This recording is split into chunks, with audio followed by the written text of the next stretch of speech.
Right. The chair. Okay, are we good to go? You are. Yes. Good. Good afternoon. I'm Neil Goff. I confirm as the elected Vice Chairperson of the Executive Board. I will be chairing the meeting today, following the resignation of Chairperson, former Councillor Roger Hickford.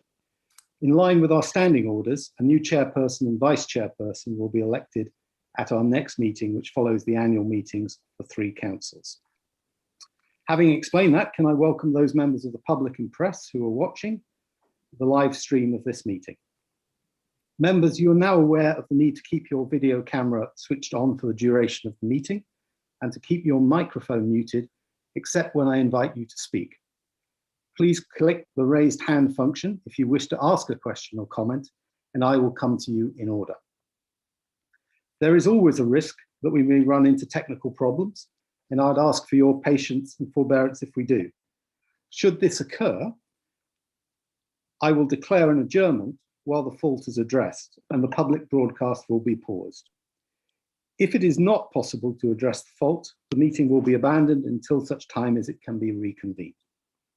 Can I remind members and officers and public speakers that all virtual meetings will be recorded and that these recordings will be published on the GCP YouTube channel.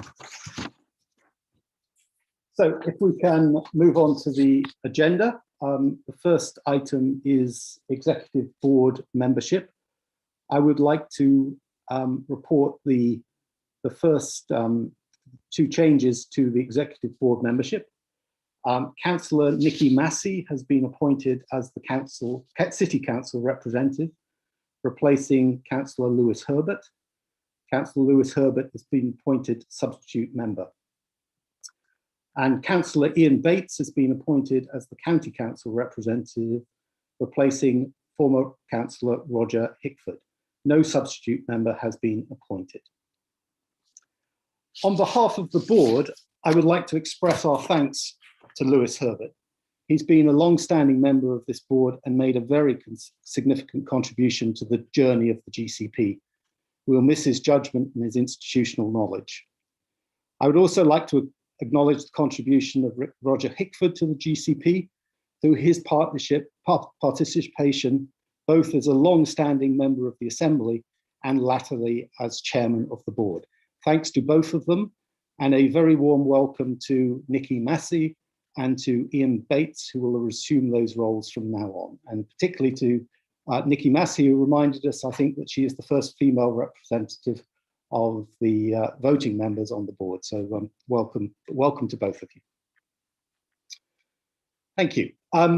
Apologies for absence. I've received apologies from Phil Aldominga, who is ill, and I'm pleased to say and welcome Andy Neely as substitute. So welcome, Andy.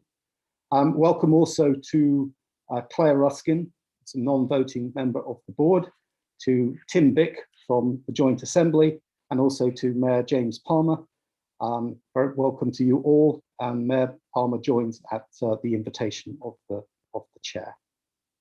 I don't think we have any other announcements of that nature. I am aware through the course of this meeting that we have a couple of members of the board who have commitments at some time this evening.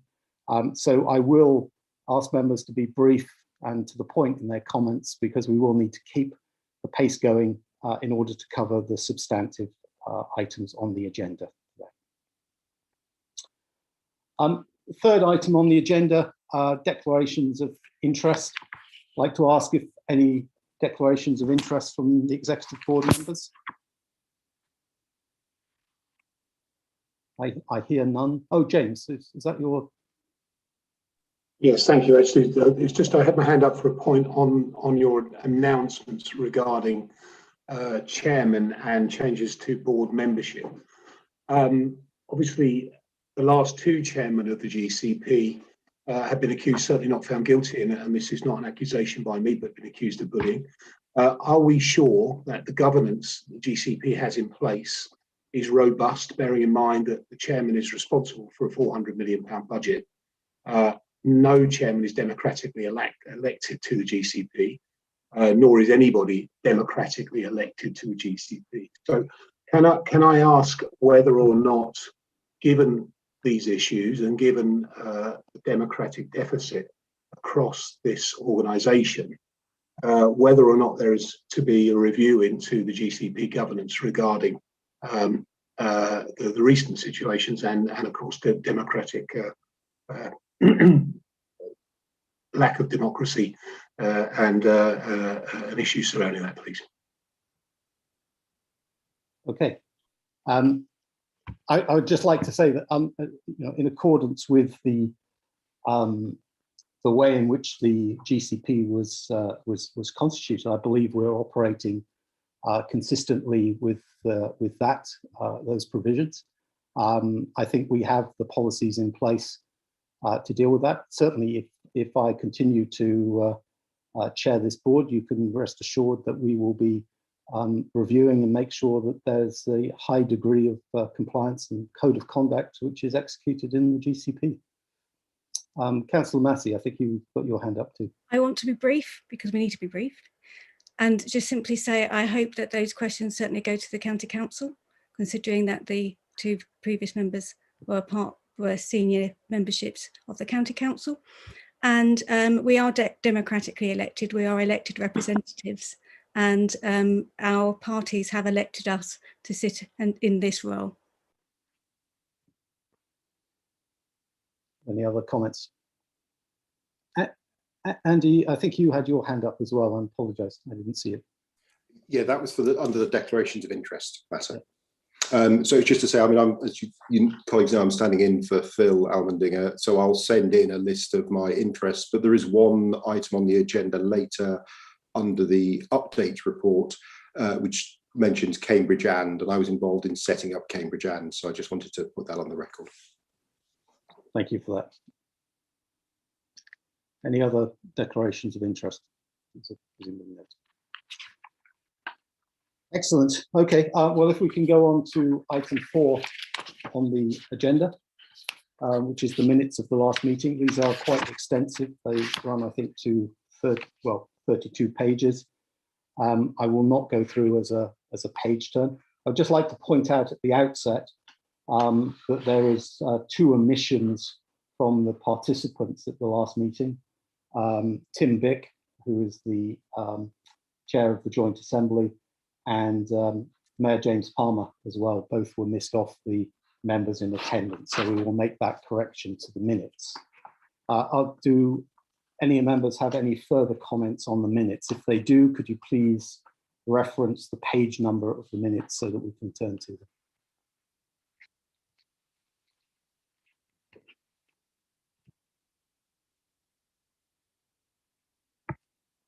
I'll take that as a no. So I will virtually sign those minutes as a correct record when I'm able to do so.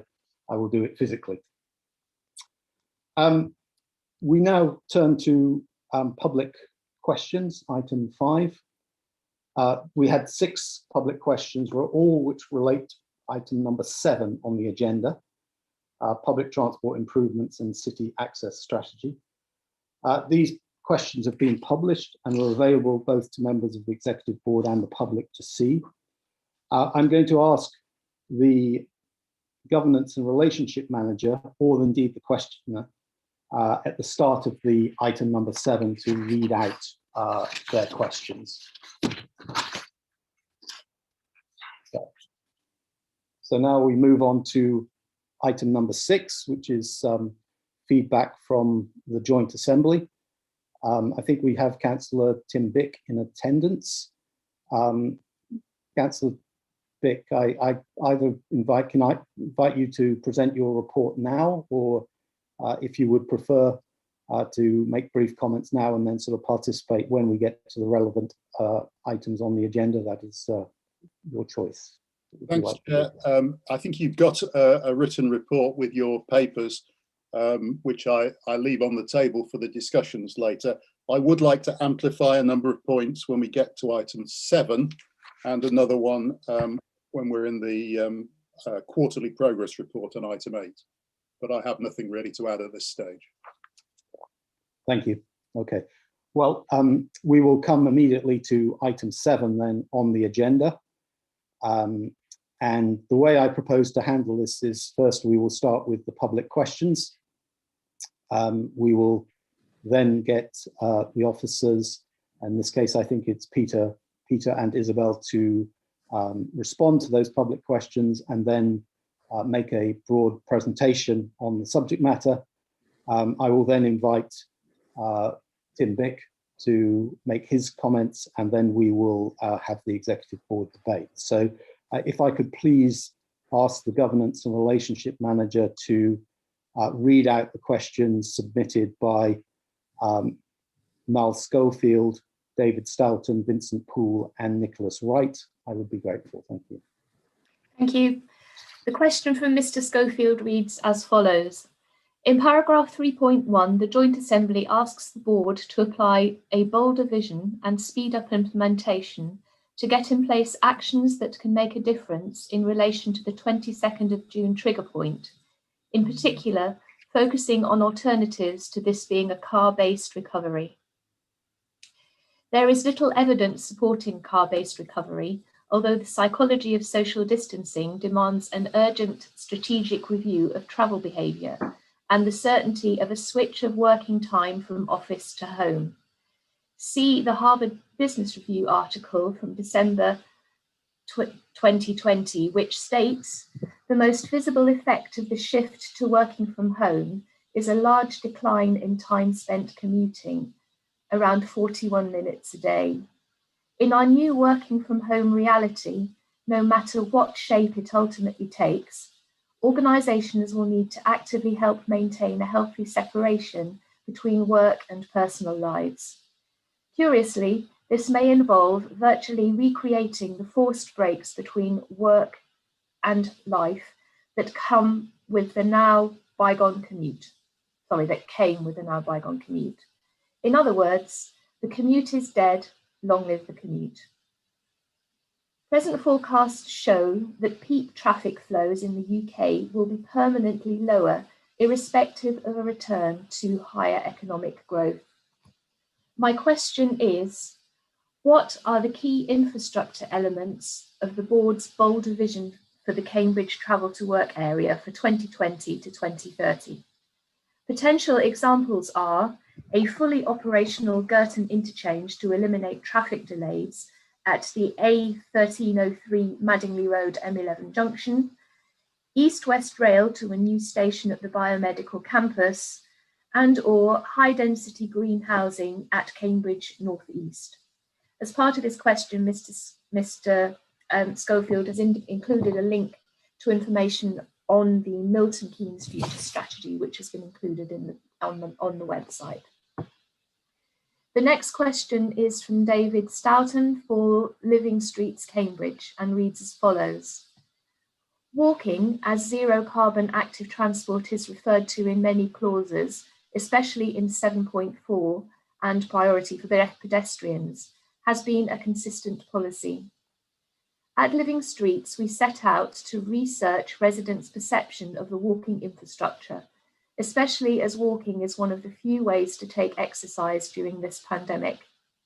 So, Living Streets Cambridge are conducting a survey about the condition of local pavements across the city. Details have been provided as background information. Whilst most respondents expressed a degree of dissatisfaction with the condition of local pavements, we are most concerned about wheelchair users, parents with pushchairs, and the elderly, especially those who require a companion by their side at all times. These users report pavements that are too narrow, obstructed by pavement parking, street furniture or other barriers, lack dropped curbs, or are too sloping, rutted or potholed for their use, especially after dark. Not only is this portion of the populace disadvantaged by the poor condition of pavements, they are forced back into cars, even for local shopping, leisure or recreation. As pavements deteriorate further and traffic increases again, the number of residents affected will increase. This threatens to undermine the active travel policy and adds unnecessarily to congestion and pollution. Whilst considerable progress is being made on priority routes, much of the infrastructure for walking in the city is left to decay. Will the Greater Partnership collaborate with councils to prioritise safe walking as an issue and find a budget to repair or upgrade pavements, remove obstructions and enforce parking restrictions, hedge cutting and bin collection? The next question is being asked on behalf of Vincent Poole, who is an Arbury Road resident. This question relates to recommendation B, which proposes that the board agree to prioritise road space for sustainable transport and make it a more competitive choice by discouraging car use, etc. It is very encouraging to see all the hard work going on through the GCP agenda and reports. But I would contest that Cambridge is the cycling city that people imagine, but rather a car driver's city, and the people who cycle do so despite the cars. For most days of the week, the east end of Arbury Road is choked with idling traffic waiting to turn onto Milton Road. Now, as my children return to school, 2 on bicycles and 1 on foot, one still affected by long COVID symptoms, there is traffic queuing as far as the eye can see from my house, the road effectively blocked for cyclists. We are being encouraged to take up active travel, but I worry about the quality of the air we breathe in, as well as the safety aspect. This is especially awful to see at school time. This road is heavily used for active travel by people of all ages. But at school times, it is the parents with young children and babies in trailers, or the children and students themselves, who must either sit in the traffic queue and breathe in the fumes, retreat to the pavement, or get off and wheel their bikes. The abrupt ending of the protective cycle lane just after the North Cambridge Academy does a disservice to all people who ride bikes as a method of travel. It really says, okay, you're on your own now, good luck. When will the Arbury Road cycle lanes be completed all the way down Milton Road? It makes no sense as a safe cycling route otherwise, and I have seen data to show that it is very heavily used by cyclists. And my final question comes from Nicholas Knight and reads as follows. Pursuant to Agenda Item 7 and the reference to various public consultation exercises undertaken therein, does the Chair accept that the GCP has a duty of care to ensure that all relevant information is provided to the public on a timely basis, and that any communication with the public in the context of the public consultation exercises should be accurate and, most importantly, truthful at all times? That's all, Chair. Thank you. Thank you very much to those individuals for asking that question. I'd now like to invite James Littlewood to join the meeting and ask his question. James, you have 2 minutes to ask your question. Please go ahead.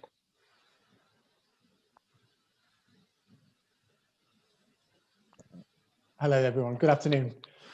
Cambridge Past, Present and Future is deeply concerned that the Travel Hubs report, as written, has set no meaningful boundaries on what may be built on sensitive greenfield sites, especially on sites within the Greenbelt.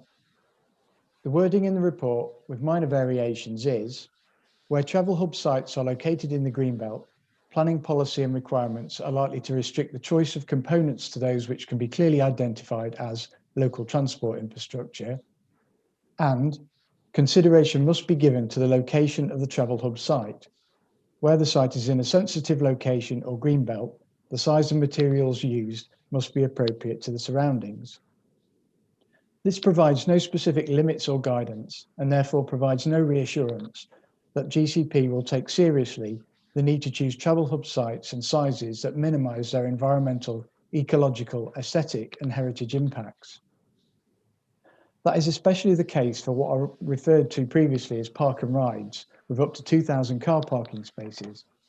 Cambridge PPPF has seen no evidence to date, including in the planning application for the park and ride at Hawkston, that the benefits are sufficiently great to warrant the deep and permanent damage these developments will do to the landscape. The strategy of GCP and the combined authority to provide greatly improved active and public transport services has much higher social benefit at lower monetary and environmental costs. So our questions to the board are: 1, which organisations or individuals were invited to comment on the drafts of this report? 2, why are officers recommending adoption of this report without public consultation?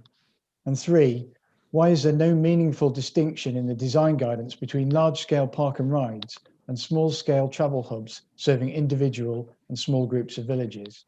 Thank you. Thank you. Thank you, James, for your question. I'd now like to invite Edward Lee to join the meeting and ask his question. Edward, you also have 2 minutes to do so. Thank you very much, Chair. So I too am talking about the Travel Hub Design Principles report produced by Mark MacDonald. And I've identified some serious omissions, which I think the board should consider.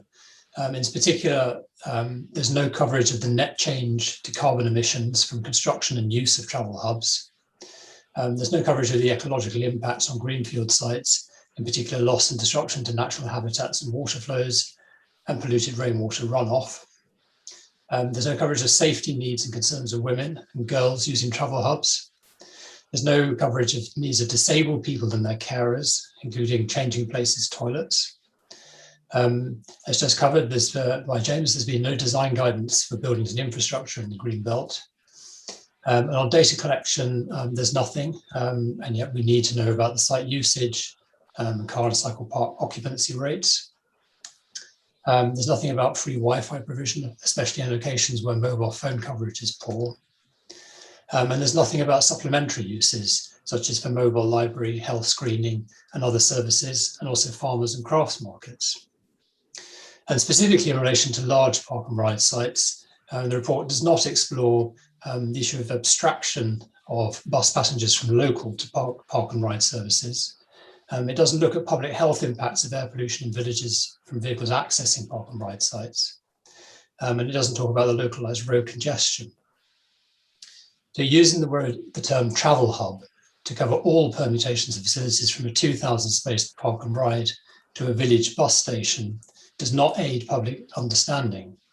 By rebranding park and rides, which are well understood as travel hubs, GCP is obscuring the scale and impact of the planned car parks at Hawkston, 1,614 car parking spaces, Babraham, up to 2,000 parking spaces, and Scotland Farm, 1,438 spaces, all in greenfield sites in the Green Belt. So my questions to the board are: how much did this report cost?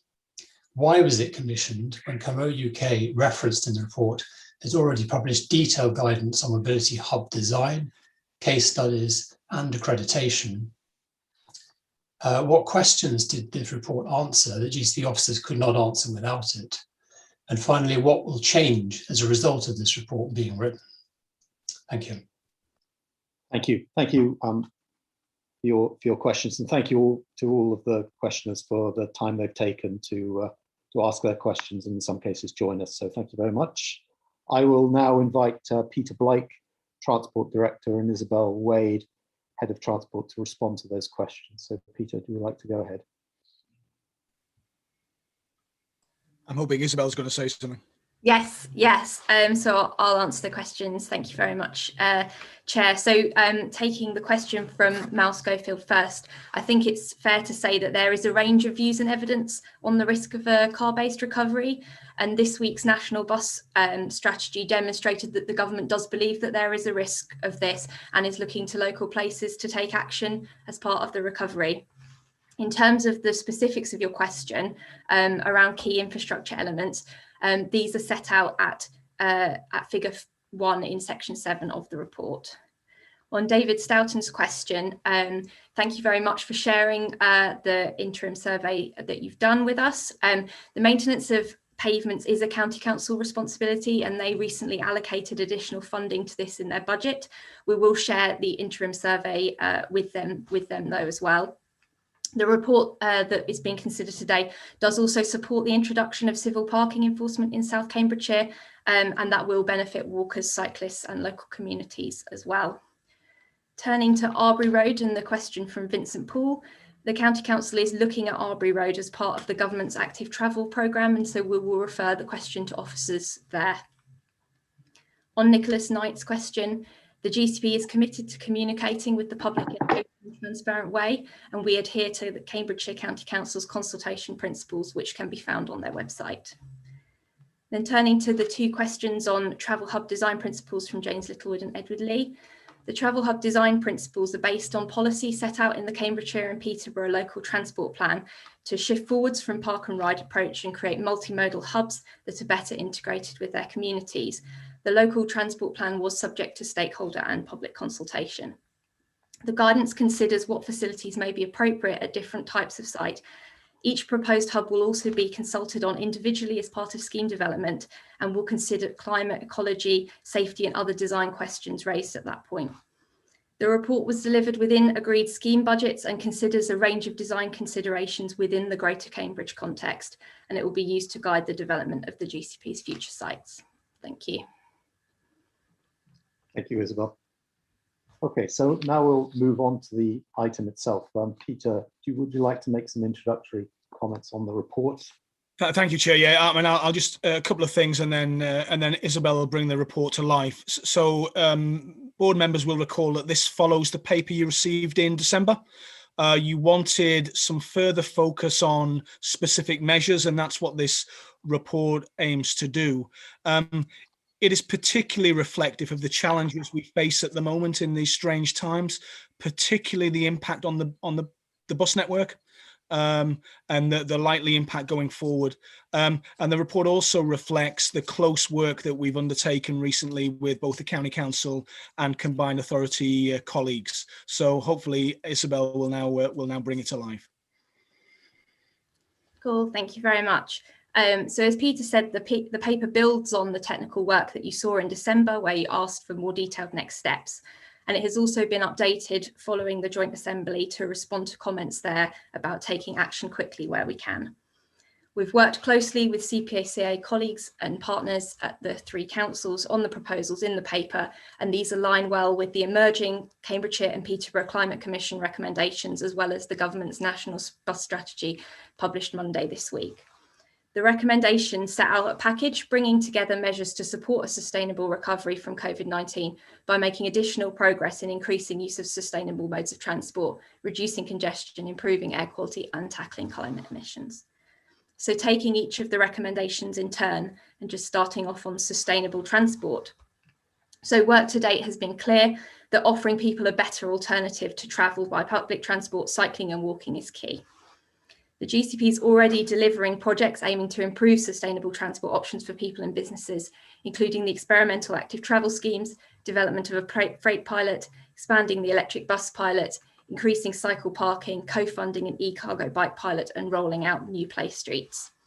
In addition, the paper proposes bringing forward a further £20 million of cycle improvements over and above the £150 million already being invested in the Chisholm Trail, Greenways and cross-city cycling projects, which will together have a transformational impact on our active travel network. Some initial analysis has been undertaken of the remaining gaps, and it is proposed that this is used to inform a public consultation in the summer on how the GCP should prioritise the additional investment. Alongside this, the paper also proposes enhancements to park and ride and future travel hubs, in particular expanding the Pavements site, adding additional cycle facilities to all sites and agreeing design principles for future travel hubs. A key part of the future sustainable transport network will be future public transport service provision, and we are working closely with the CPCA on how we can support the recovery of the bus network and get the best deal for the area from the proposals announced in the National Bus Strategy. We're really pleased to see that this strategy aligns strongly with the work that GCP and CPCA have undertaken over the last couple of years, particularly in terms of improvements to operating hours and frequencies, wider route coverage, fares and ticketing, and improving reliability through bus priority measures. As Peter said, bus operators have been hugely impacted by the pandemic. Cambridge in particular has seen patronage fall significantly, with key routes such as the busway extensively affected. It's really important that we incentivise a return to public transport and we build a strong base for a future expansion of the network. And the board is asked to agree that we continue to work alongside partners aiming to deliver improvements as we emerge from the pandemic. The second section of the recommendations looks at how we can deliver improvements to services and active travel. Technical work has identified a clear need to create space for sustainable modes, and we're proposing a blended approach, prioritising road space for sustainable travel alongside making changes to parking. Work is already underway, for example, the smart signals pilot, development of a Cambridge City Centre supplementary planning document by the City Council. So on top of this, we're proposing to develop a road network hierarchy, prioritising sustainable transport, working with the county and the combined authority, and that would be followed by a programme of road space reallocation to implement this. We're also proposing an integrated parking strategy, promoting sustainable travel and discouraging car use, improving access and more effectively managing the use of on and off street parking to reduce congestion on the network. And this would include consideration of the rollout of resident parking zones in the future strategy. We're proposing to fund the delivery of civil parking enforcement in South Cambridgeshire, as this is very important to the management of the network. I think it's also important to point out that changes to the road network and parking are likely to impact most on those who find it most difficult to switch modes, in particular people with disabilities. And so alongside this, we have work underway to identify accessibility barriers and develop plans to address these. The third area is tackling air pollution. And this is looking at how city access can facilitate reducing pollution from transport. Meeting the GCP's ambitions as well as partners' net zero carbon commitments will require both modal shift to public transport and for buses to be zero emission. If we expand the bus network as it is, that's likely to lead to more air quality issues and less vehicles are cleaner than the current fleet mix. The recommendations of the Cambridgeshire and Peterborough Independent Climate Commission covered decarbonisation of buses and other commercial vehicles, and we were already working with CPCA officers on how we can support the response. We're proposing to work with bus operators, the County Council and the CPCA to reduce emissions by moving to zero emission services within the central area by 2025 and to Euro 6 standards in the short term. And this would include an appraisal of options to limit access to public transport vehicles, coaches, taxis and HGVs not meeting emissions criteria. And the reason for looking at these vehicle types is that they are the ones identified in the local transport plan. So just to finish off with next steps, the paper sets out a series of milestones for taking forward different elements of the package, including when they will return to the Joint Assembly and the Executive Board. We've worked closely with partners on these proposals and will continue to do so in taking them forward. Today is about the overarching approach and the package for city access. So we're not taking specific decisions on the exact nature of each element or making spending commitments. That will come later. The board may also need to return to the strategy in future, for example, to identify funding for any measures requiring ongoing revenue support. So overall, the paper is aiming to set a clear momentum and identify milestones for those elements of the package that we can be getting on with now. And I welcome comments and discussion of the paper and recommendations. Thank you. Thank you, Isabel. Thank you. So as you correctly mentioned, this is a sort of a paper with recommendations, which are sort of an overarching approach in a package, and I propose that we deal with them as such in the discussion. We'll treat them as a package rather than sort of trying to break them up. Before we get on to the board discussion, I'd just like to invite Tim Vick from the Joint Assembly back just to give his comments, and then I'll come to the people with the raised hands. Thank you. Thank you, Chair. Yes, I did want to amplify several points from the Assembly discussion. The first, the backcloth to which is that the recommendations are broadly supported, and in that context, you should read the comments being made. The first of those is that there were concerns within the Assembly that there was maybe insufficient galvanisation of the interventions proposed around the ending of the lockdown, the withdrawal of restrictions on mobility, and the revival of the economy, and a desire to make sure that we were using all our firepower to the extent possible to avoid that being a purely car-based recovery. And so we have passed that message on to you and are pleased that there has been a response in your papers, and appreciate that there is a more perceptible galvanization of the report in terms of that focus to the degree possible. I think the message from the Assembly is, could board members check for themselves whether this is the most that can be done in the circumstances at the speed that can be achieved. If that is the case, then I think we're satisfied that we've provoked you to search your minds on that subject, and would be happy to move on. So the second point that I wanted to raise was more specifically in relation to the proposition that we should start providing financial subsidies to bus services as part of this exercise in enabling a recovery. Now, I think that the sort of things that are discussed in relation to this are aspects of the bus network that we have talked about before without COVID being a feature, and had recognised that we were talking about aspects of the bus network that didn't appear to be economically self-sustaining as things were beforehand. So it's very probable that we're talking about aspects of the network, therefore, that are unlikely to be economically self-sustaining afterwards. I mean, we'd love to be proved wrong, I'm sure.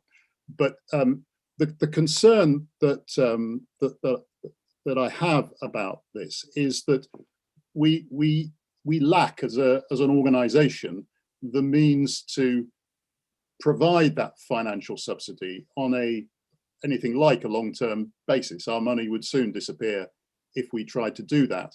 The subsidy of bus services is something that we have had on the table as part of a long-term strategy, but have always recognised that it needed an ongoing source of revenue to make that possible.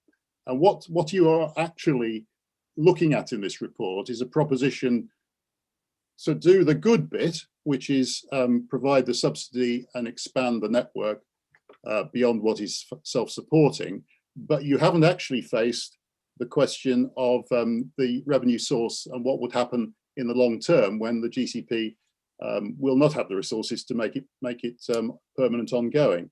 And so I wanted to invite members of the board to say something about that, because going into this sort of thing without either an exit strategy or a strategy for generating a revenue source seems to me to be very incautious. And it's mentioned in the report that we're talking about city access as a piece at the heart of our policy, as our strategy for the Greater Cambridge area. And it has always been the chasm that has not been agreed by this board about how we would tackle the ongoing need for revenue resource to subsidise public transport services.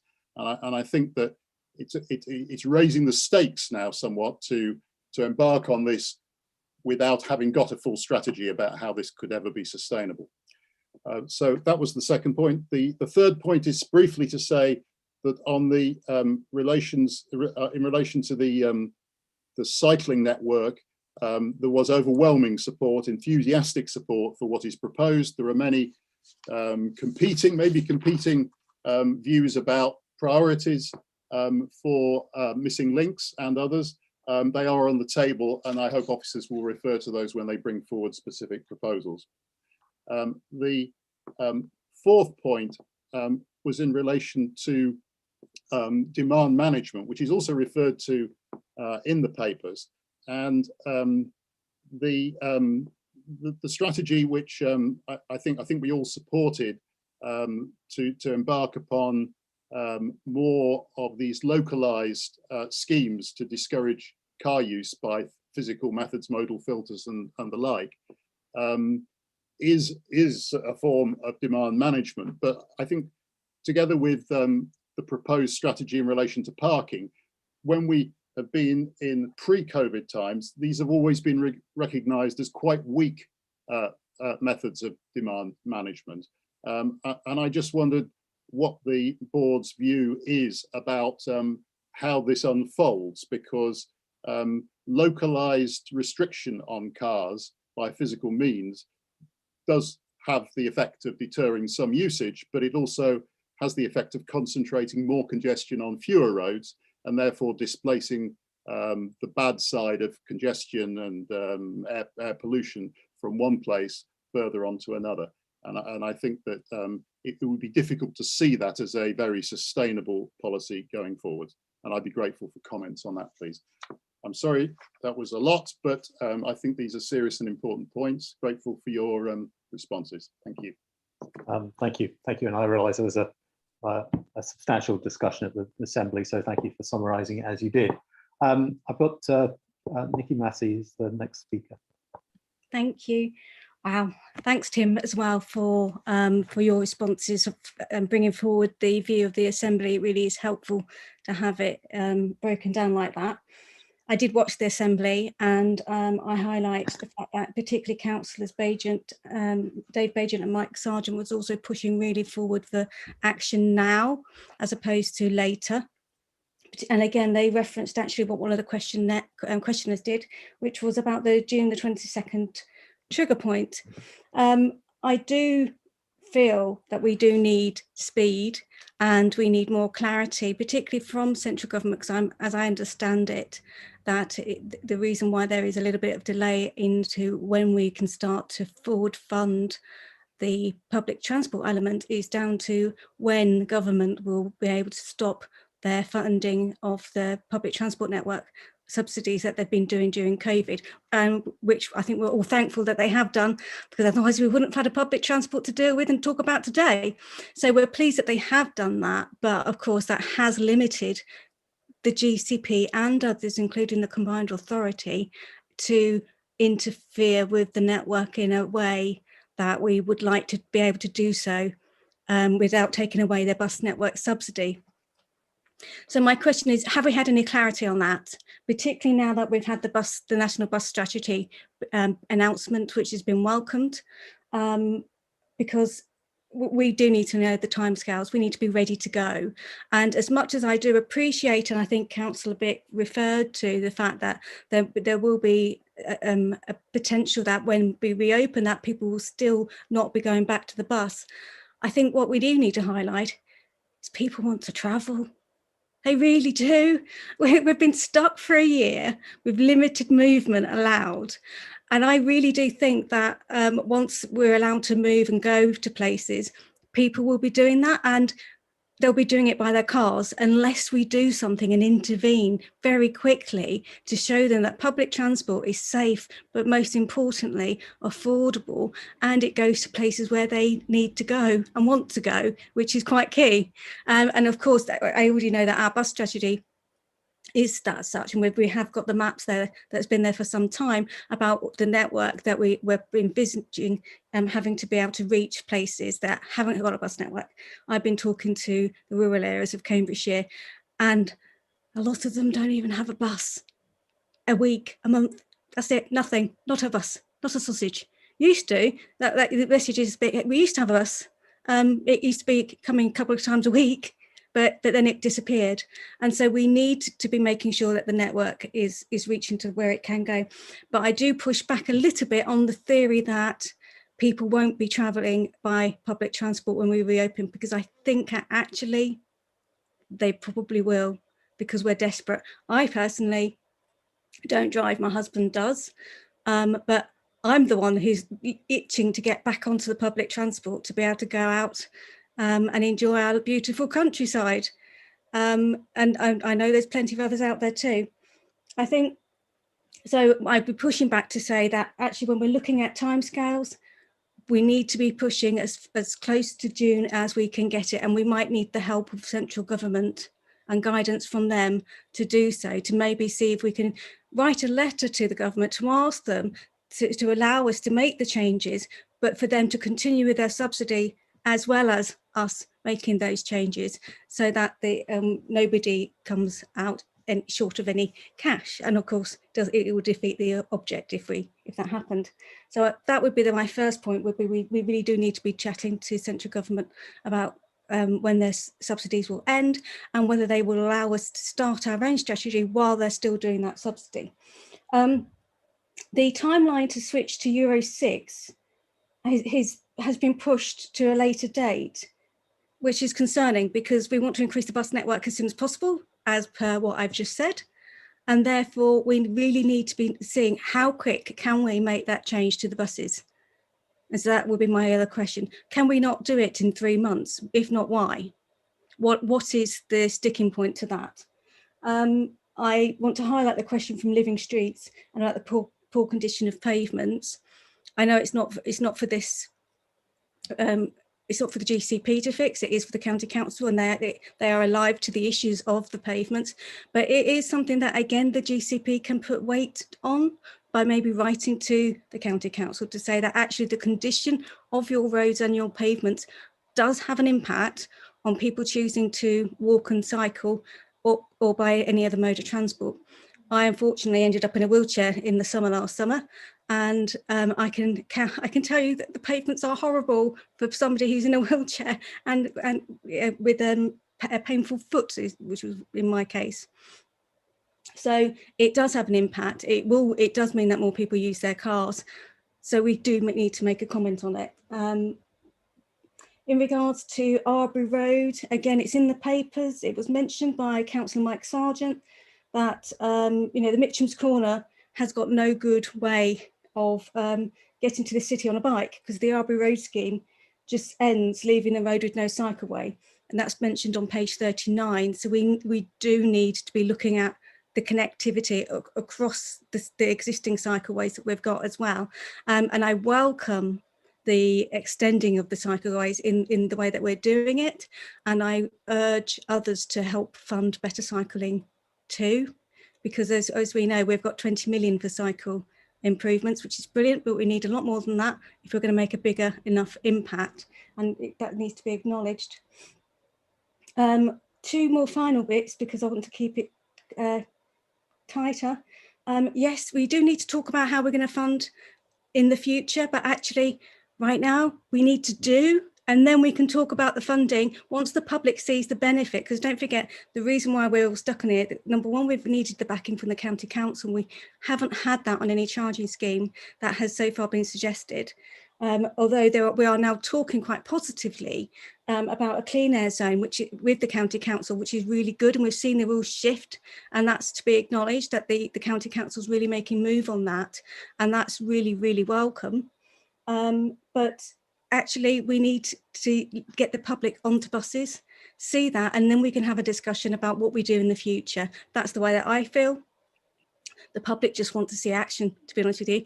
The public, I'm not going to say, no, please don't give me a bus network that I really want until you've made a decision about how you're going to fund it in the future. They don't care about that. They want to know, can I have my buses, please? And can I have them as cheap as possible? Can they be to where I want to go to, please? That's what they want to know, and for the times that we need them. What we do need to talk about is we need a way to reduce traffic, and actually right now, and COVID hasn't helped, number of deliveries. I've had 6 come to my house in one day, and I'd like to say it's all my doing, but it's not. I blame my children. We need to have these active travel delivery hubs. We need to be thinking about the last mile, and we need to be looking at electric last mile. And secondly, school transport. We need to be getting people out of their cars, not taking their children by car if they can drop them off at the travel hubs. That's the better option to do so. Finally, we do need to be talking about road safety, because there's a number of accident hotspots in our county, and that encourages less cycling and less walking. And so we do need to be dealing with that. And particularly, I will highlight the issue on the A10 in Waterbeach, where there's been an accident in January, where a baby sadly died when a car hit the pavement. it's these areas like that that means that we're not going to see in those areas increased walking, and we won't be seeing increased cycling until we have road safety on the agenda. I think that's it for now. Thank you. Okay, thank you. Thank you, Nikki. I'm going to ask Peter to come back on the issue you raised about sort of buses and bus strategy. But first of all, Mayor James Palmer, do you want to go ahead, James, please? Yes, thank you. I support some of the stuff that Nikki had to say there on, particularly on buses. I thought was very important. Of course, we're working very hard with government and as a transport authority to deliver a reset, really, and a restart in the bus service for Cambridgeshire and Peterborough. And we welcome that the GCP are engaging with us, and of course beyond the GCP area, not just in the city, but in the rural parts of the GCP area. We're just so you know, we are currently leading a demand-led transport trial in Huntingdonshire, which I think will solve lots of the problems that we've seen with regard to rural transport in Cambridgeshire. I think it's the way forward. Ultimately, of course, we've got a massive opportunity here to completely transform the bus service in Cambridgeshire and Peterborough. We're working with our partners who actually come off the back of the meeting with Stagecoach, setting forward the agenda to deal with government. We've been given £100,000 seed funding for it to allow us to engage in the programme to bid into the £3.8 billion of money available to bus operation across the UK, and we've got a clear timeline that we expect to be ahead of and work towards this new refreshed system. And really, my ambition here is franchising, and I feel that franchising will be the game changer when it comes to transport in the county and in Peterborough as well, and especially alongside Cam Metro. To franchise the bus service and the metro service will have the two working together rather than opposed to each other, as we often have with rail and bus. I think it's got to be the way forward. Councillor Bick raised a few points. Councillor Bick, I just want to make it clear that the GCP are not responsible for funding for buses. It has to come through the Transport Authority. It has to come through the Combined Authority. So, we want to work with you, but, please remember at the GCP that everything regarding buses has to come through the Combined Authority. We are the link to government. We're working with Baroness Vera. Any funding that comes in for buses in Cambridge, in South Cambridgeshire, has to come through the Combined Authority. So if the GCP go alone here, there won't be funding. So, you've got to work in with us. I know you are, and I'm really pleased to hear that. So just bear that in mind from officer and a member point of view. When it comes to getting the BSOP grant and the extra grants, the extra money through, it has to come through the Transport Authority. And one more thing, I was very pleased in the report to see several references to the work of the Climate Change Commission. It's an exceptional paper that's come forward so far, the interim report. I'm delighted to see the GCP are considering it already. Thank you. Thank you, James. Thank you. Claire Ruskin. Thanks, Chair. I support the paper. I would like us to continue doing more, always remembering, of course, that our aim is to keep access levels up, because the region is hugely important to the recovery of the UK, I think, post-Brexit and COVID, and to keep us going. So whilst keeping the environment absolutely at the top of our thinking, there are limited actions we can take that help all of those moving around the space that we live in, especially if there's no current agreement on the intelligent charging that Tim particularly spoke about. We have got to use the resource that we have very carefully. We have got to generate some funding for all the things that we want to do. I would like to see that in the considerations as we move forward. But for the moment, I absolutely support the recommendations, particularly thanking the Assembly, because they had very lengthy discussions that we can all listen into, do shortcut some of the discussions that we would otherwise be having in this meeting. So thank you, Tim, and the Joint Assembly. Very small comment. Electric buses, definitely the ideal. James, you're in charge of the bus strategy, etc. But going for some of the more available Euro 6 technology is a huge step forward from what we've got at the moment. So if there's any mitigation that we can't go directly for electric, then that's the sort of thing that we should be considering. Thank you, Chair. I support the paper. Thank you, Claire. Ian Bates, could you go ahead? Yes, thank you. Just a few comments from me, Mr. Chairman. And can I just place on record, I think one of the questions was about footpaths. Okay, it will be useful for the record to put on record the amount that the county council, this administration, put into the budget, which was £20 million. That is spread over 4 years, so that will be an ongoing piece of work that has been approved. So it is about 4 million each year, every year over the term, which obviously will start after the elections. So I think that will be useful to put that. And please, can that be conveyed to the questionnaire person that raised the question, because I think it's important that is fed back to that particular individual. Can I just actually pick up on some of the points which is I particularly picked up, which is at 3.2, okay, and it really relates, I think, a little bit to what James has just said, which is about the people who come into Cambridge. It's not just the people in Cambridge or South Cambs. There was a lot of people who come in from Hertfordshires and Roystons and Saffron Wardens, and come in from other districts like Huntingdon and East Cambs. And reading the paper again, I don't think you're perhaps giving that sufficient airings, particularly for the people outside of Cambridge and the Greater Cambridge Partnership area. So I've had somebody who spoke to me and said, what is the Greater Cambridge Partnership?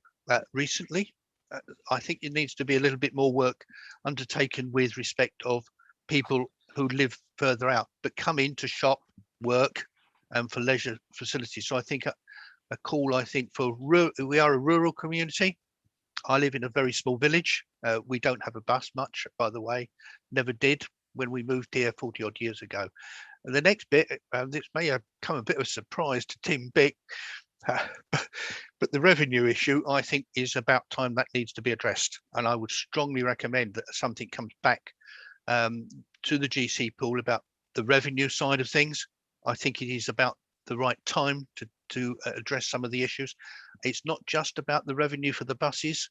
I think it's a broader issue on the revenue and where it goes, because revenue has always been, capital is one thing, keeping it going, whatever that keeping it going is quite crucial.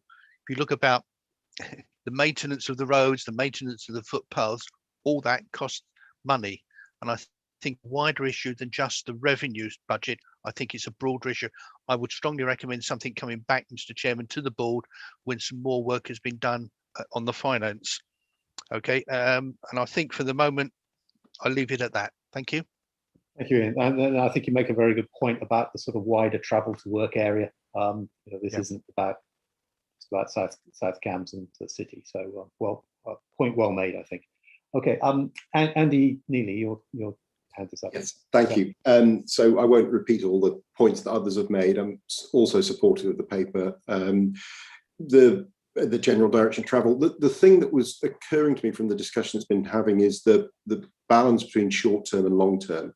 And I think it's absolutely right to think about what we can do in the short term, given the likely opening up of towards the end of June and so on. But we also have to have an eye on the long term, because there are quite a lot of long term questions here. And getting that about not getting too excited about the short term and paying attention to the long term, I think is crucial. In connection with that, I think the short term question for me is about the behavioural change that we've seen that's been brought about by COVID, and how we capitalise on that and encourage some of those behavioural changes. So just to give a tangible example, I live reasonably close to the river, and there's been a lot that's been horrible about COVID, but one of the really nice things to see is the enormously increased frequency of people taking walks by the river and just getting outside. And we need, I think, to think about mechanisms that encourage people to continue to almost to incentivize some of those behaviors that we've seen because of COVID that are actually good for individuals and society and mental health and transport and so on. So ways of getting people out to encourage things like walking and so on. So therefore repairing the pavements, etc., I think becomes quite important. In the longer term, I think some of the questions are actually not just about transport, but this is a system. And so one of the reasons I will end up traveling into work actually is because I live somewhere where the Wi-Fi is not great. And therefore, if you live in a more rural area and you end up with not good connectivity, you're forced to travel because of that connectivity. And so if we get the infrastructure right, and that means people don't need to travel as much, that puts less stress on the system. And so in the longer term, we shouldn't think about this just as a transport issue. We also have to think about it as an infrastructure issue, actually across the wider region. And then the only other point I'd make is absolutely enthusiastic support for the cycling piece particularly, because I think that is both capitalising on some of the positive behaviours we've seen through COVID, but also in the longer term, clearly the investments around greenways and so on are going to be longer term investments, but they will be really valuable for the city and the wider region. Thank you very much. That's an excellent points as well. Okay, Peter or Isabel, would you like, clearly this whole issue of sort of buses, you know, some of the statistics on bus usage are in that attached to the report are pretty extraordinary. It's clearly a sort of difficult environment at the moment, public transport, particularly buses, and I think Nicky Massey and the Mayor raised issues relating to this. Is there any comment you would like to make on that particular aspect of the strategy? So I mean, I think we were challenged at length at the Joint Assembly, and as you say, Chair, comments have been made today around the immediate response, the trying to plan for June, and that is entirely understandable. But I think the practical issues that we face, and we've had lengthy discussions with colleagues at the Combined Authority, are the bus network in particular is in an incredibly parlous state as we sit here today. And there is no guarantee without ongoing public support, financial support, that the old bus service that we had will come back. So that's the immediate challenge. The Mayor, I think, has rightly raised franchising as a potential opportunity going forward, but that isn't going to deal with the June issue. So Department for Transport, working with local agencies, are trying to plot the unwinding of the subsidy whilst the commercial bus network comes back. But as you imagine, you know, doing that across the UK, that's an incredibly challenging situation.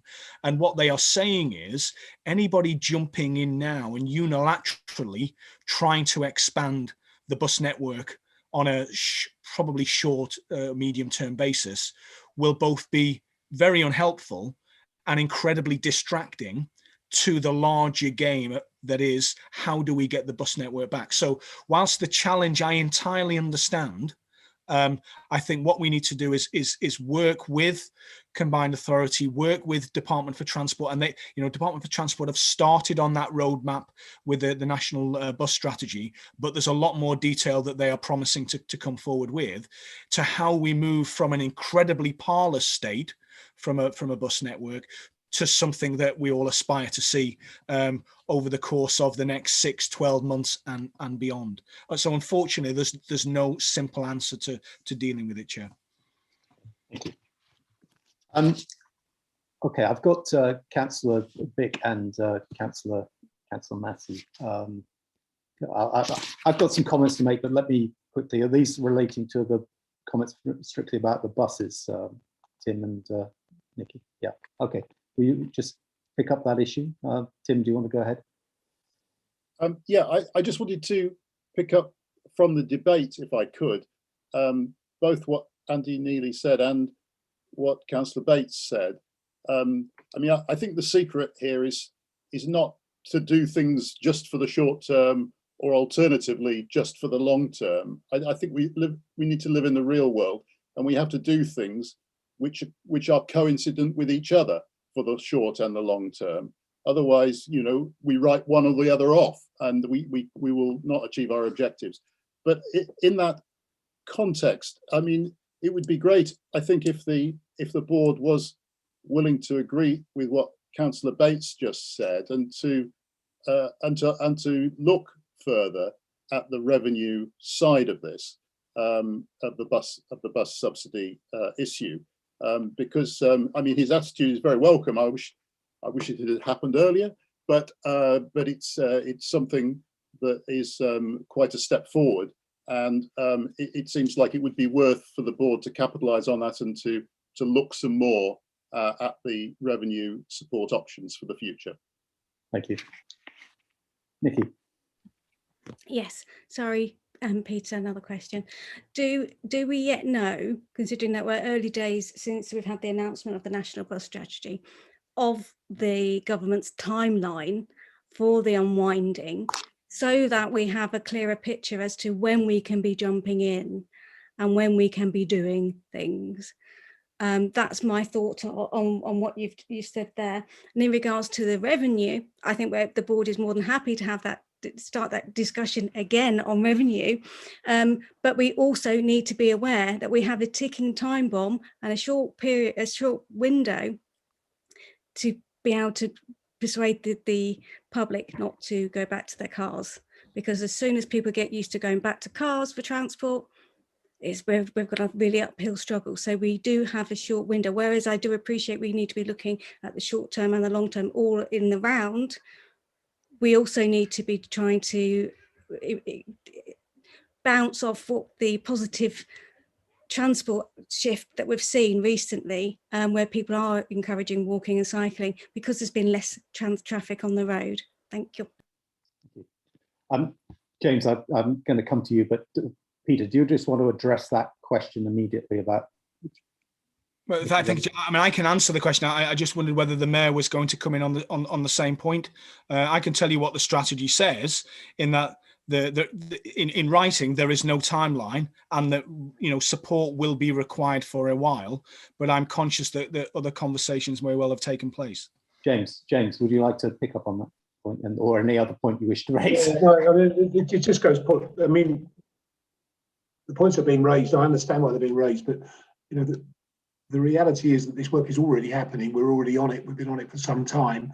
Been engaging with Baroness Beer all the way through this situation. The bus industry is only in existence now because the government has completely and utterly supported it, and the government has got no intention whatsoever of throwing the bus.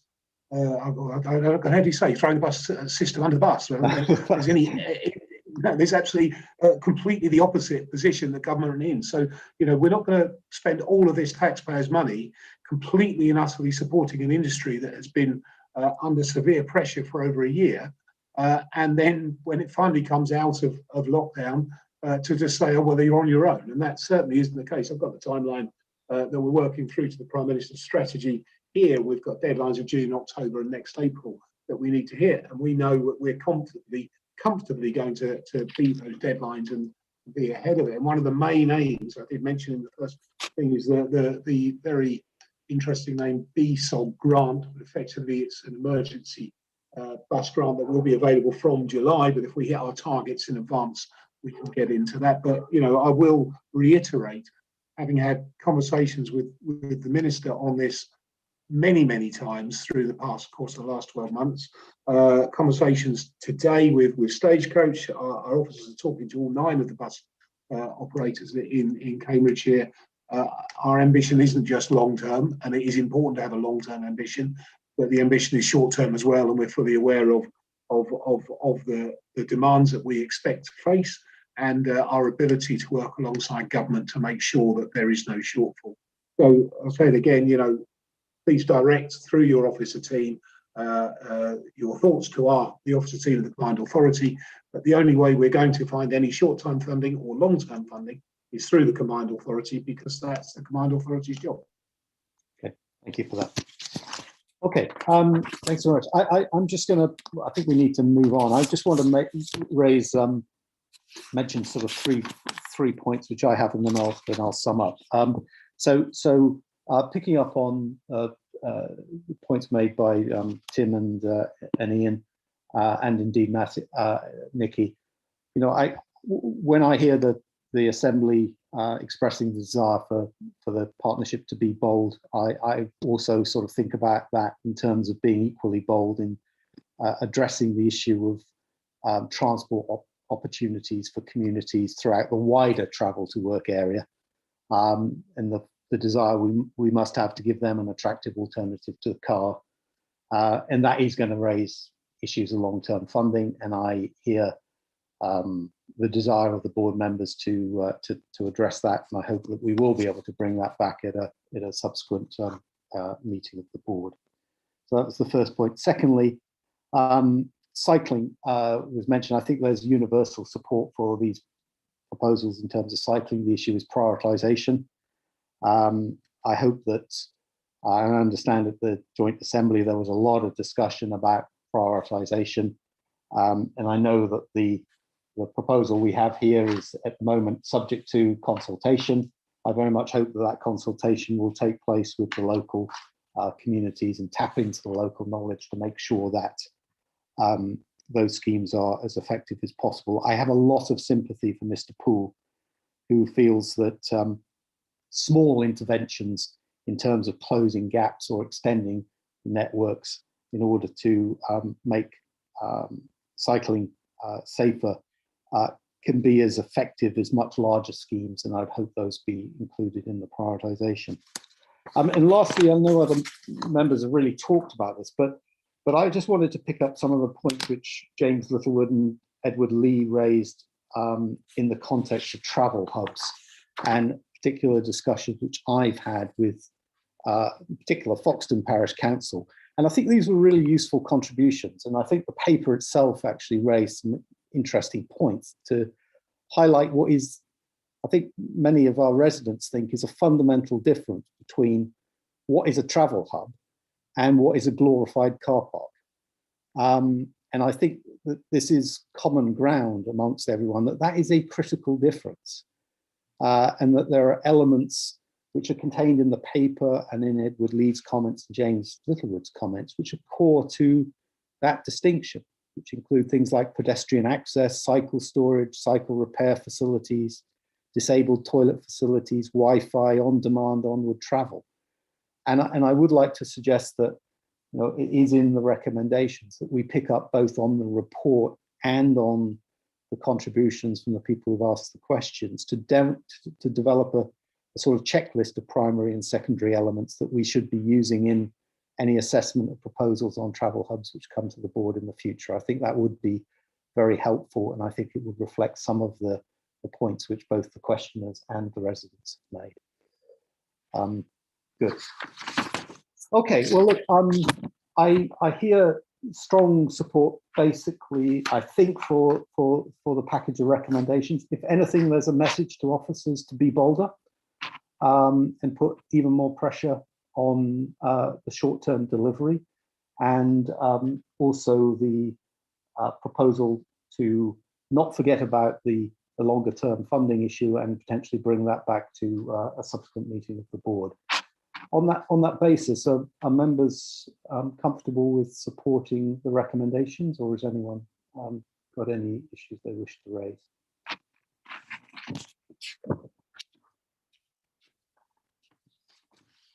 In that case, can I take all the recommendations on block then, and just assume by affirmation that we support those? I'm seeing nodding heads from Nikki. Ian? Okay, I will take that as agreement, and we will move on. Thank you very much. That was a very good discussion. I'm sure we will return to those topics in the future. And James, I welcome very much the invitation to sort of work cooperatively with the combined authority on creating a partnership to address these things which are of clearly common interest between us. So thank you very much indeed for that. Very good. So I'd like to move on now to the quarterly progress report.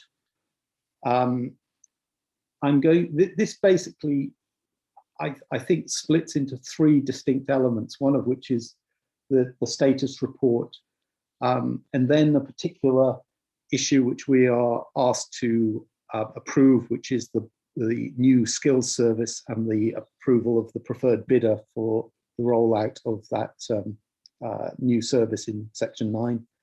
And lastly, the approval of the budget, including the detailed budget for 21-22. So the report covers all of those elements. What I'm going to do is ask Niamh to introduce the report. As we go through it, I'm going to stop at the relevant sections, and we will pick up the issues of the skills and the budget as we go through. But Niamh, could you please start with introducing the report? Yeah, thank you, Chair.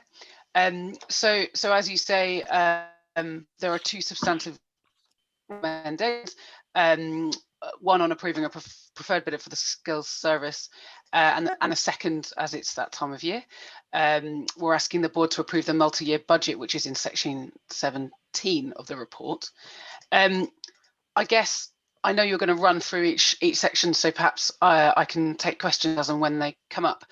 But it felt like it might be worth bringing out one specific section early, which is just on skills. So we're coming to the end of the current contract we've got with Form the Future. As outlined in your recommendations, we're going to ask you to approve a new contract. But actually, given the timing, I wonder if we just might set out a kind of short summary of where we've got to with the targets over the period. So section 8 is the section that clearly sets out, kind of outlines the work across the last 2 years and that Form the Future have done on behalf of the GCP. You'll see that they've outperformed actually on all their key targets, which is great. We'll get their final performance at the end of this month, which I expect will some so generally a really. But there's a broader point which we set out in section 10 of the report, and just in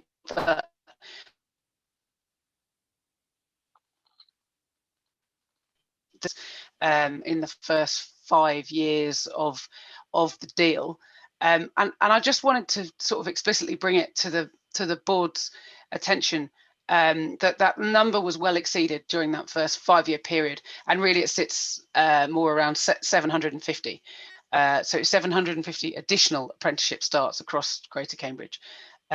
So yeah, just something positive to remind ourselves of, and around the specific recommendation. So as in section 9, officers have concluded a procurement process for a new GCP skills service. Quality of the bids received was generally very high, and the winning bidder actually achieved a combined quality and price score of 95%, which was great. Even our procurement colleagues commented on how the quality was so high. The winning bid came from Form the Future, who will continue to work in partnership with the regional college to deliver this new service. Brief overview of the service in section 9, but just great, as the board agreed previously, it will focus on a much broader range of interventions across schools, businesses and adults.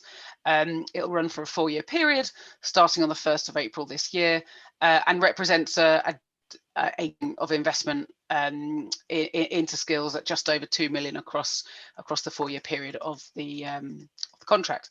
And just to add, I know that this has been discussed, to add, given the sort of uncertain times we find ourselves in, there's an element of flexibility built into this contract, which will allow us to assess annually the progress of the work against any new or emerging markets, the economy, and work with Form the Future to refocus work if the evidence is telling us to do that. So there's an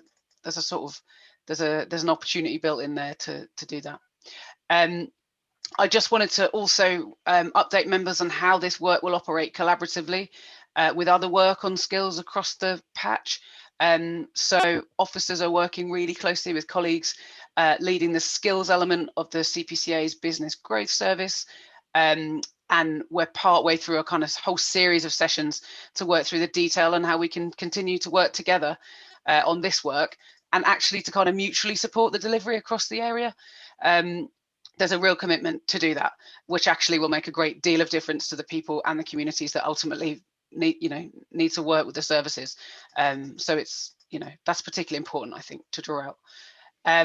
So, Chair, that was the key thing I wanted to draw out and very happy to take any questions as you run through the report. Okay, thank you, Neve.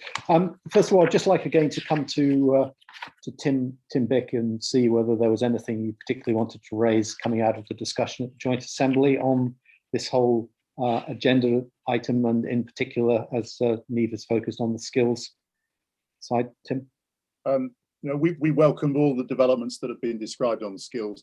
I had a point which I'll make, if I could just make by raising my hand when you get to it. Okay, excellent. Okay, well, let me just go through. I'm going to break this up into the various sections and as we go through the report. So, first of all, on the housing and strategic planning section of the quarterly progress report, did any members have any questions or comments on that? Yeah, Nikki. Just well done. Super. Well done to officers, indeed. Okay, on the skills section report, pages 131 to 135, and I'll take any comments or questions at this relating to the actual skills contract and the renewal of that arrangement with Form the Future. Claire, please go ahead. Thanks, Chair. Very quick note on the housing, which is that it's quite difficult to spot the paragraph where it says that we are likely to exceed our target. So when we write reports, it's great to have the conclusion at the top, in my view. On skills, it is harder to persuade companies to take on people with potential than it might appear. So these results are really strong, particularly with the environment of the changes to the apprenticeship levy, etc. This is really practical, hands-on work. It's not glamorous strategy work, in my view. It's practical work that is getting the jobs done. So thank you very much for that. And I support this part of the paper. Thank you. Nikki? I will match what Claire has said, but I just want to ask a question as to how are we making sure that we also target children with disabilities or young people with disabilities with regards to the skills and the apprenticeships? Neve, would you like to answer that question? Yep, thanks for the question, Councillor Massey. So there's a whole range of issues that members are really keen that target up before. Adults has come up before explicitly. Care leavers has come up before explicitly. Focusing on a green recovery has come up explicitly. And there are more issues that aren't listed here. So it hasn't started yet, but that is a whole list of things that we've raised with the contractor, and we'll continue to build into the delivery of the work. So it's one of a few issues that we're actively discussing with them. Nikki, do you want to come back on that? I see your hands up. Just a quick one, if I may. Just to say I welcome the fact that there has been talk about care leavers in the past. 50% of care leavers actually enter the criminal justice system, which tells you that we're failing them. And so early intervention and work in this area is really, really welcome. Okay, super. Any other comments on the skills? Before we just leave, I'd just like to welcome the new contract. I think it's absolutely the right thing to be doing to increasing our commitment in this area. And I know the officers are also working again closely with the combined authority and the shared agenda on this. This is absolutely critical at this point in time. And I understand that Form the Future, as Neve said, gave a very impressive proposal. So well done to them. And we're looking for continued delivery in this area. And as Nikki said, current times, it's the disadvantage to end up on the wrong end of this economic environment, and anything which can be done to assist particularly young people and people displaced out of their existing employment is very welcome. Good. Okay, thank you for that. Can we go on to the smart places section of the report? Questions or comments? I just had one here, Neve, which is just looking for a bit of reassurance that on this report, when you look at section 11.3 and 11.4, the words in the text speak to some significant problems in those areas, yet the table shows them as green. And I just want some reassurance that despite the issues, those two areas are still on track. Thanks, Chair. Yeah, really good point. So as we are sitting here today, they are absolutely on track. From the SMART team, if we want any further detail on that. But as far as we are aware right now, we have reported this accurately, and they are on track. Thank you, Nikki. You had a question too as well. Thank you for that.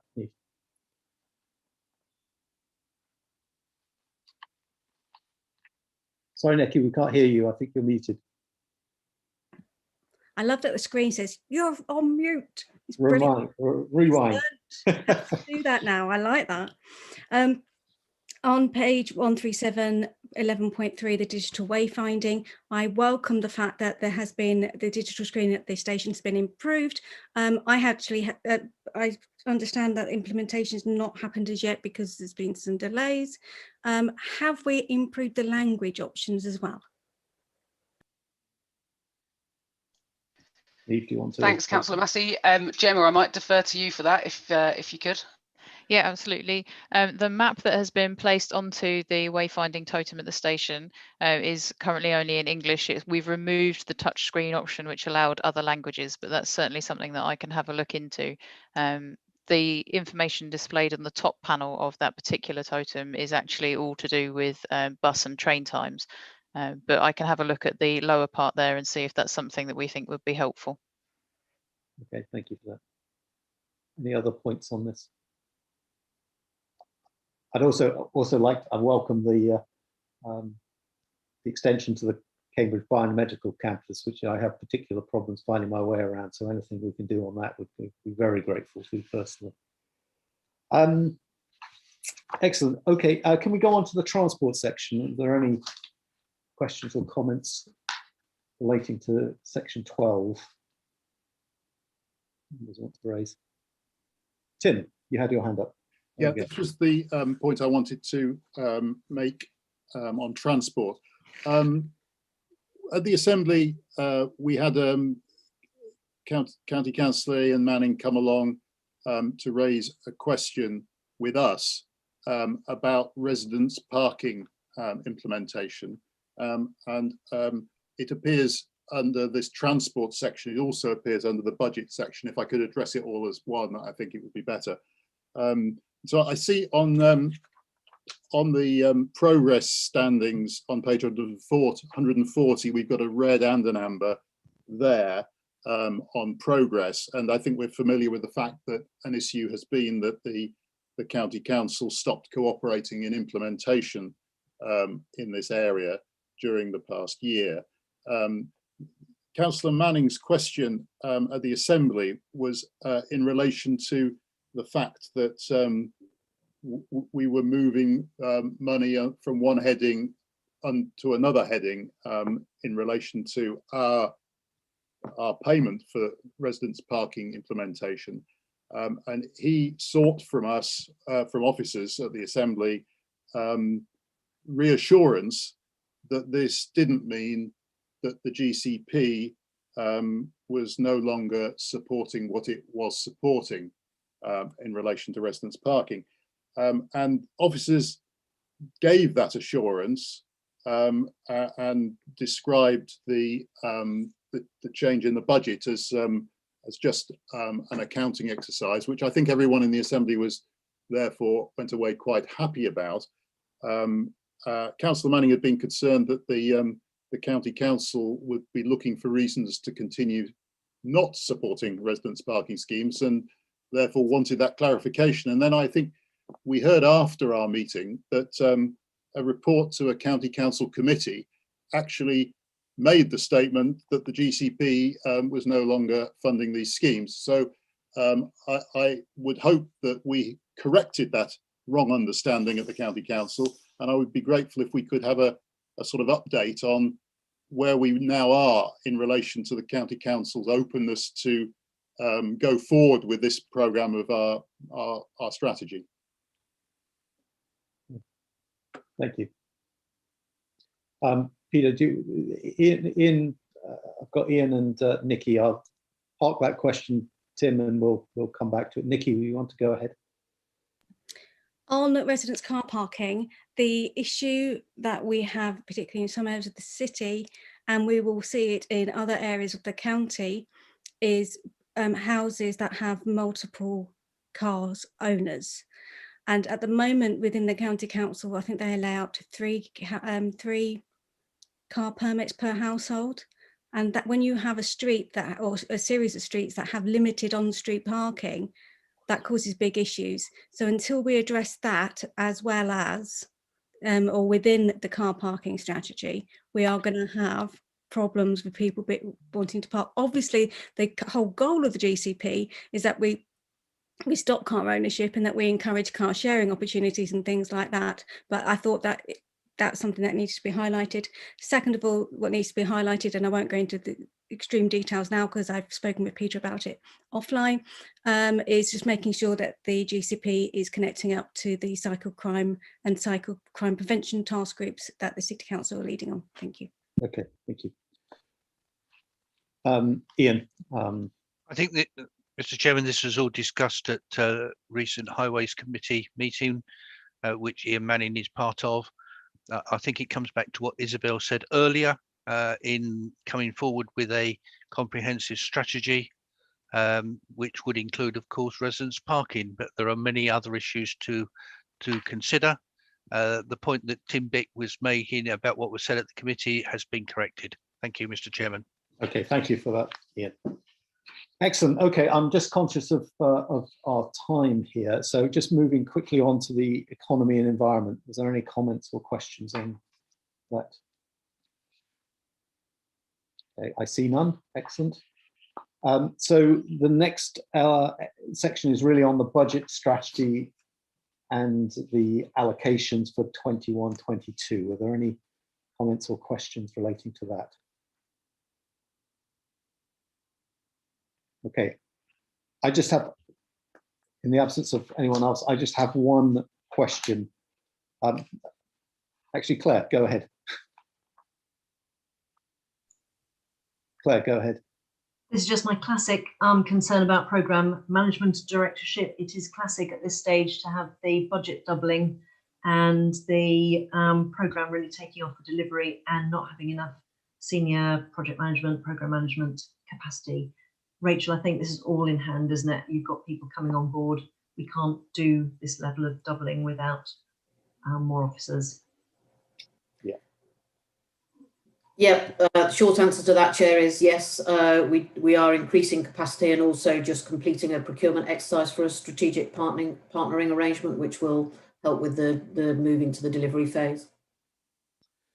Okay, excellent. Thank you. Clearly, there's, you know, as you say, delivery is a real challenge here. I just had one question on page 144. It's not really a question, more of a clarification of my understanding. When we got multi-year programs, it's very difficult to judge performance when you look at 1 year within those multi-year programs, because I suspect most of the variants are coming from project timing shifts. I would like to check my understanding that of all of the projects there, the only one in this budget we're being asked to approve additional monies for, in terms of the overall project, is the 600,000 additional for the Histon Road scheme. And I'd just like to clarify, is that, for the officers, is that the case? There's no other scheme here which has got an increase in its total budget. Yeah. Thank you, Chair, for the question. So no is the simple answer. I think on the sort of multi-year approach, as much as it is possible now, before we dig holes in the ground in some of these things, we are sure of our forecasts. And you know, some of these projects are 150 million quid or so, so fairly significant. But as of now, we're confident in these predictions. Yeah. Okay. All right. Excellent. Okay. Good. Okay. So the recommendations here, if we can turn to those now. So basically there are 3: note progress across the GCP programme, and then 2 substantive recommendations: approving the preferred bidder, Form the Future, for the new skills service, and secondly, approving the multi-year budget strategy, including the detailed budgets for 21-22. Can I take those? With those recommendations, Mr. Chairman. Okay. Yeah, support. Okay, right, excellent. So everyone is in support of those. Thank you very much indeed. We will agree those by affirmation. Okay, thank you very much indeed. Going on to, and thank you to me for that, for your report. Can we go on now to item number 9, which is the electricity grid reinforcement? Rachel, I think you are going to introduce this item. Yes, and conscious of time, Chair, so just very quickly to remind the board that this is the work that we've been doing to look at how we can unlock one of the barriers to growth, which is about the electricity grid capacity constraints that we experience in our area as well as the wider area. The way that the model works is that utility providers are constrained to operate reactively to confirm demand, and that's really problematic for areas such as ours where there are high growth forecasts, as well as obviously our ambitious plans for addressing climate change. So I appreciate that board members are concerned about asking for some change at national level. We think it's unlikely to happen in our timeframes. Therefore, we're bringing forward this project and an update to you about how we are able to make some investments to address that issue in the shorter term, whilst we wait and perhaps lobby for some change in the longer term. Debbie will just run through some of the detail on the project now, but it's in a good place and is progressing well. Debbie. Thanks, Rachel. Thank you, Chair. So since we were asked to develop proposals for the project, we've engaged consultants skilled in this sort of work, and we now have clarity about 3 distinct delivery approaches that would enable GCP to accelerate the development of additional grid distribution capacity. So it is quite a technical area, and the options are laid out in the report, but just in summary, the first option involves working solely with our local distribution network operator, UK Power Networks. The second option is quite similar, but would enable us to seek competitive pricing from a third party to build parts of the infrastructure, but UK Power Networks would still operate it once delivered. The third option would minimise the involvement of UK Power Networks, and an independent distribution network operator would operate the new infrastructure once it's complete. Each option involves working with the electricity distribution market in different ways to deliver the increased capacity. And the options vary according to a whole range of factors, including the complexity of delivery, the ability to seek competitive pricing, opportunities to recover our investment, and so on. We're not in a position at this time to make a decision about the options, and we need to gather more information before doing so. Figure 1 in the report provides the framework for the project, and the next step, whichever independent of the options, the next step is to make a formal application to UK Power Networks. Their response will contain lots of invaluable information that we need to identify the pros and cons of each of the options for delivering this increased distribution capacity. We're also just starting some market testing with relevant operators to understand what the market can provide, and that will inform the options, the pros and cons as well. And we hope to have done that later with a recommendation in 2021. You'll be aware that a budget of £25 million for the project was established in the Future Investment Strategy, and this paper identifies £200,000 for this stage of work to be drawn down from that overall budget. A business case will be presented later this year that will provide significantly more detail, including the very important issue of cost recovery. So I'm conscious of time, so I'll stop there, but welcome any discussion and questions. Thank you, Chair. Okay, thank you. Thank you, Debbie. Thank you, Rachel. Any comments or questions? So we're being asked basically, Claire, please. Just say we have been through this in a lot of detail. I fully support it. Thanks, Debbie. Thank you. Thank you. So just to be clear, we're just being asked here for basically 200,000 to continue the funding of the work on this. Any other comments? Okay, I just want to, I am conscious of time, but I just want to say something about this because I am, let me say at the outset, I'm absolutely supportive of this recommendation because in order to achieve the necessary shifts in how we produce and consume electricity in this country, is going to be essential that electricity transmission and distribution grids are reconfigured to accommodate shifts in generation and demand patterns. That is a massive and complex task. And relieving the constraints in the network is going to be a challenge, particularly in areas of strong economic growth like ourselves.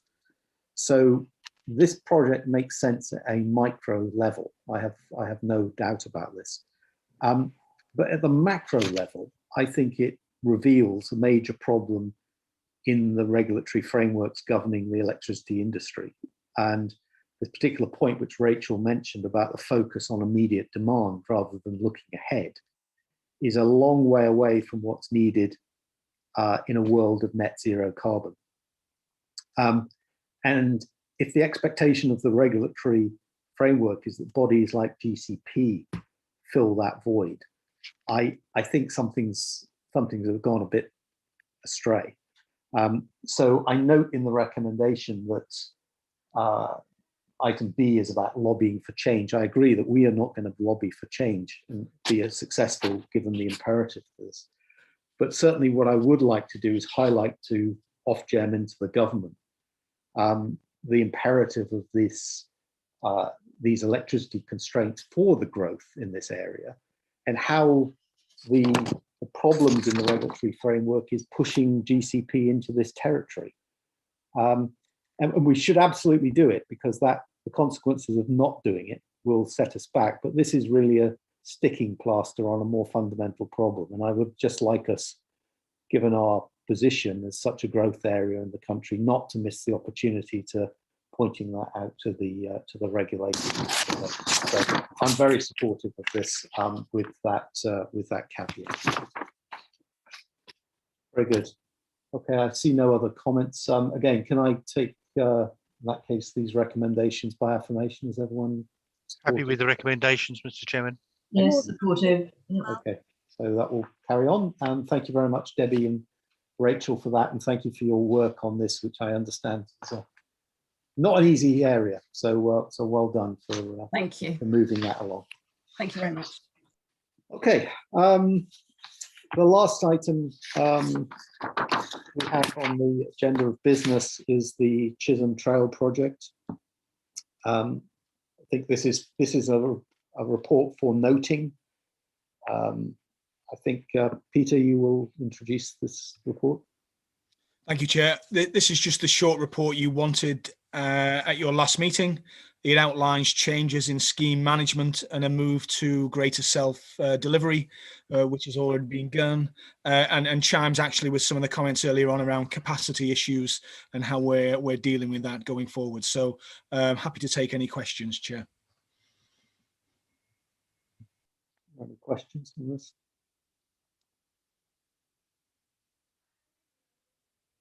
Nikki, Not really a question, just to say that, you know, I wish we could have had £2 million more to spend on cycling projects and road safety. That's it.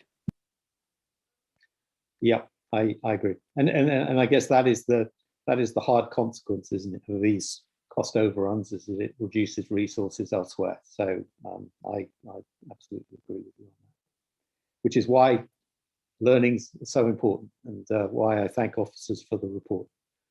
Any other questions or comments? good. Well, look, thank you, Peter, for following up on that request from the board previously. I think it's, you know, it's clear what the messages and the understanding of that are. So on that basis, I'll ask the board to note the report, but we don't need to take a vote. I thank the officers involved for the preparation of it. Thank you very much. Very good. Okay, which brings us to item number 11, the date of the next meeting. I think there was an error in the report on the agenda. The next meeting will take place on Thursday, the 1st of July. Given the amount of business which we have to conduct on that day, if you look at the forward report, it is a really substantial agenda. We are thinking about the start times, and we will probably bring the start time forward so that we don't truncate the debate on the important matters we have on the agenda for that day. So those details will be confirmed in due course. But the date, just to confirm, is Thursday, the 1st of July. Okay, with that, I will, it's 5:47, close the meeting. So thank you very much indeed to members of the board, co-opted members, invitees, questioners, and the officers for the meeting. Thank you very much indeed. Thank you. Thank you, Mr. Chairman. Good night. Thank you. Thanks, Neil. Good night.